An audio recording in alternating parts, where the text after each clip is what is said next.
What's up guys, CJ here and welcome back to another all new Hybrid Network video. This time it's a big one as we have our first description of some exclusive Avengers Infinity War footage that's being debuted at special fan events worldwide. These events are debuting roughly 20 minutes of footage from the beginning of the movie in two separate scenes. So it's not just a 20-minute chunk of footage from the film, it's actually two scenes back to back. We'll get to what those scenes are in just a minute, but it doesn't sound like the footage is varying from screening to screening. So if you're planning to go to one, click away now.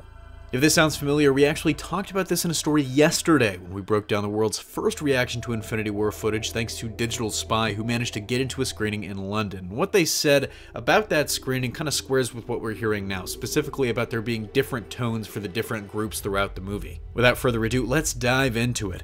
This description comes to us by way of Jeremy Conrad, aka Manabite, and as I said, it's two separate scenes. The first being set in New York following Doctor Strange, Bruce Banner, Wong, Iron Man, and Spider-Man, and the second is a scene featuring Thor and the Guardians of the Galaxy, presumably right after they rescue him. The first sequence opens with Bruce Banner, Doctor Strange, and Wong talking about what to do with the Time Stone. We've seen in previous trailers that Banner quite literally crashes into the Sanctum Sanctorum, and many speculated that he was actually taking Silver Surfer's role from the Infinity Gauntlet comic. For those of you that don't know, the original graphic novel begins pretty jarringly as Silver Surfer crashes into the Sanctum Sanctorum to warn Doctor Strange of the impending threat of Thanos, and this seems like it'll actually be Banner's role, at least for the beginning of the film, as this footage actually confirms, as somehow Loki, Thor, or maybe Thanos himself sent Banner back to Earth from the Asgardian ship. The Time Stone is another major mystery for the film. We know Doctor Strange protects it, and Thanos wants it, which puts him right in the Mad Titan's crosshairs. We also see Strange being tortured by Ebony Maw, so whatever their strategy is, it is probably going to fail.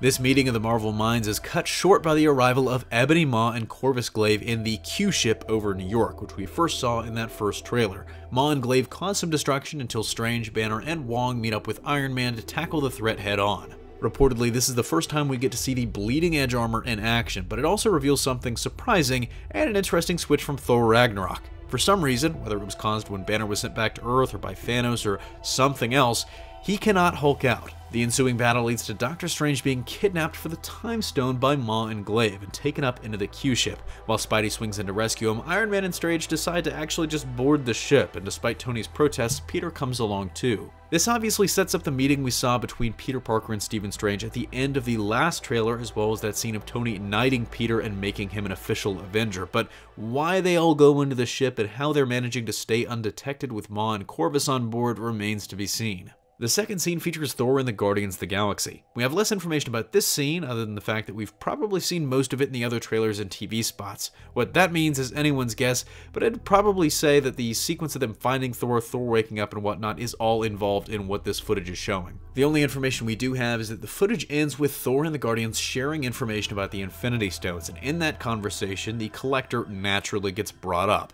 Obviously, the Guardians know him from their movie, but Thor should also know him as Volstagg and Sif gave him the Aether in the Dark World's post-credit scene. This actually lines up with some previously leaked footage that saw the Guardians arriving at the Collector's hideout only to find him being tortured by the Black Order. We don't see Thanos with the Aether later in the movie, so there's a good chance the Collector had actually hidden it somewhere between the Dark World and Infinity War, and that might just be what Thor, Rocket, and Groot are after. Let me know what you think about the footage in the comments section down below, but that's going to do it for me here. Thanks for watching. Don't forget to smash that like if you like what you saw, subscribe for more great content every single day, and consider turning on your notifications to be alerted every time we upload a new video. For even more content, check out our website at hybridnetworkyt.com. But if you love HN and want to take your support to the next level, consider donating to us on Patreon as we strive to bring you the best content possible. Signing off, this is CJ, and I'll see you next time.